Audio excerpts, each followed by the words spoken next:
दोस्तों, इच्छा और जिज्ञासा दो ऐसी चीजें हैं जो कभी खत्म होने का नाम ही नहीं लेती। हम जितना अंतरिक्ष के बारे में जानते जा रहे हैं, हमारी जानने की जिज्ञासा और ज्यादा बढ़ती जा रही है। वैसे क्या आप जानते हैं कि एक समय प्लूटो यानी यम हमारे सोलर सिस्टम का 9वां ग्रह हुआ करता था, लेकिन अब वो प्लेनेट नहीं है। पर आखिर क्यों और कैसी है प्लूटो और उसके पार की दुनिया? आइए इन रहस्यों को एक एक करके विस्तार से जानते हैं। साथियों, 19 जनवरी 2006 को अमेरिकन स्पेस एजेंसी नासा ने न्यू होराइजन्स नाम का एक यान छोड़ा। यह यान 9 साल की एक लंबी रेस के बाद 14 जुलाई 2015 को 14 किलोमीटर प्रति सेकंड की गति से आगे बढ़ता हुआ प्लूटो पर कई ऐसे बड़े बड़े बर्फ के मैदान और उबड़ खाबड़ घाटियों का मंजर दिखा रहा था जिसके बारे में वैज्ञानिकों ने कभी सपने में भी नहीं सोचा था। दोस्तों, प्लूटो पृथ्वी से करीब 5 अरब किलोमीटर की दूरी पर स्थित है। ये दूरी इतनी ज्यादा है कि काफी समय तक हमें प्लूटो और उसके पार की दुनिया के बारे में ठीक ठीक कुछ पता नहीं था।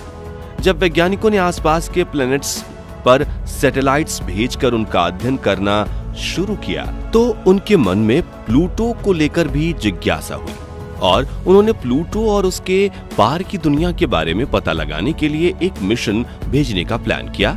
लेकिन किसी भी सैटेलाइट्स के लिए यह मिशन इतना आसान नहीं होने वाला था, क्योंकि प्लूटो तक पहुंचने के लिए पृथ्वी और प्लूटो के बीच आने वाले सभी प्लैनेट्स और एस्ट्रॉइड्स का सामना सैटेलाइट्स को करना पड़ता। काफी कोशिशों के बाद आखिरकार 19 जनवरी 2006 को नासा ने न्यू होराइजन्स नाम का एक मिशन शुरू किया।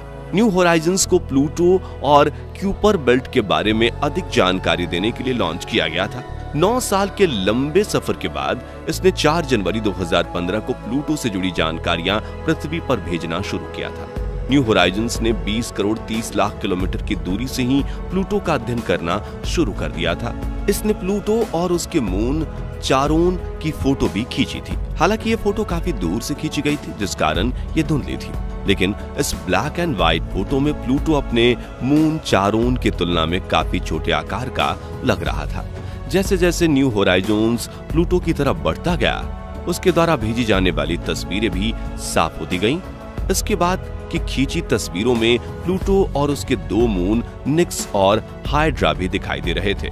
मई 2015 में जब यह यान प्लूटो से लगभग 5 करोड़ 50 लाख किलोमीटर दूर था तो इसने प्लूटो की कुछ ऐसी तस्वीरें खींची थी जिसमें प्लूटो अपने अक्ष पर घूमता हुआ दिखाई दे रहा था। जब अंतरिक्ष यान ने 20 करोड़ 10 लाख किलोमीटर की दूरी तय कर ली, तब वैज्ञानिकों के लिए एक नई मुसीबत आ गई। दरअसल 11 मई 2015 से न्यू होराइजन्स ने कुछ ऐसे पिंडों की खोज की जिन्हें अभी तक देखा नहीं गया था और न ही इनके बारे में वैज्ञानिकों को कोई आइडिया था। इन पिंडों की यान से टकराने की आशंका वैज्ञानिकों के लिए चिंता का मुख्य विषय बन गई थी। जून 2015 में 1 करोड़ 80 लाख किलोमीटर दूरी से ली गई प्लूटो की इस तस्वीर में प्लूटो का वो हिस्सा दिखाई दिया जहां से न्यू होराइजन्स गुजरने वाला था। 4 जुलाई 2015 को न्यू होराइजन्स के सॉफ्टवेयर में कुछ खराबी आ गई, जिस कारण ये सेफ मोड में चला गया। सेफ मोड एक ऐसी स्टेज होती है जिसमें यान के सभी वैज्ञानिक परीक्षण बंद कर दिए जाते हैं, लेकिन खुशकिस्मती से जल्दी ही वैज्ञानिकों ने इसे ठीक कर लिया और 7 जुलाई 2015 को इसने फिर से वैज्ञानिक परीक्षण शुरू कर दिए। इसके बाद जैसे जैसे यान प्लूटो के पास जाता गया, हमें नई नई चौंका देने वाली तस्वीरें मिलने लगी और 14 जुलाई 2015 को आखिर वो पल आ गया जिसका हमें पिछले 9 सालों से इंतजार था। असल में इसी दिन न्यू होराइजन्स प्लूटो के सबसे पास से गुजरा। इस समय उसकी प्लूटो से दूरी महज 12,500 किलोमीटर थी। साथियों, इस समय यान 14 किलोमीटर प्रति सेकंड की गति से आगे बढ़ रहा था और तब न्यू होराइजन्स ने प्लूटो की जो तस्वीर ली, उसने वैज्ञानिकों का प्लूटो के प्रति पूरे दृष्टिकोण को ही बदल कर रख दिया। इन तस्वीरों में बड़े बड़े बर्फ के मैदान और उबड़ खाबड़ घाटियां भी नजर आईं। ये प्लूटो की वो दुनिया थी जो हम पहले बार देख रहे थे।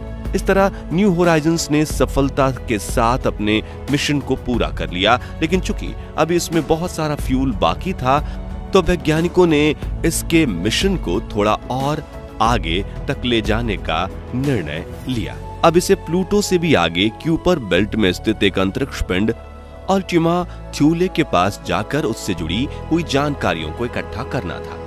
अल्टीमा थ्यूले हमारे लिए एक छोटी अंधेरों से भरी एक बिल्कुल अनजान चीज थी।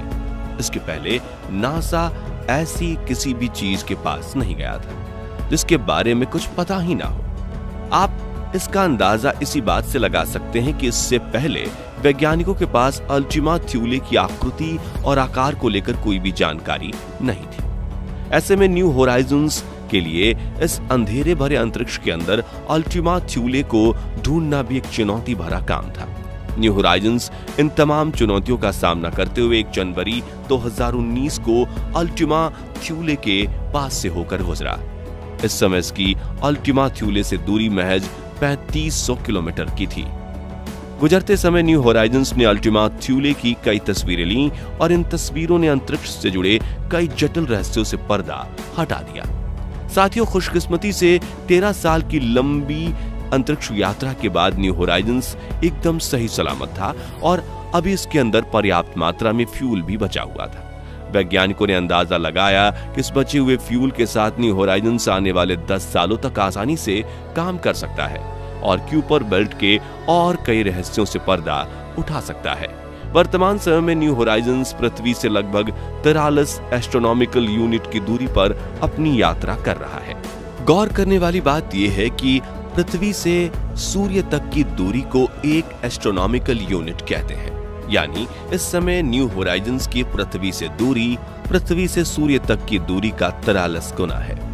इस समय से ये यान जिस रफ्तार से आगे बढ़ रहा है, अगर ये इसी रफ्तार से आगे बढ़ता रहे तो आने वाले 20 सालों यानी करीब 2043 तक ये हमारे सोलर सिस्टम को पार कर जाएगा और इंटरस्टेलर स्पेस में पहुंच जाएगा। हालांकि ऐसा नहीं है कि ये पहला ऐसा अंतरिक्ष यान है जो इंटरस्टेलर स्पेस में पहुंचने वाला है। इसके पहले भी 2 अंतरिक्ष यान वॉयेजर 1 और वॉयेजर 2 हमारे सोलर सिस्टम को पार करके इंटरस्टेलर स्पेस में जा चुके हैं, जो वैज्ञानिकों के लिए बहुत बड़ी उपलब्धि है।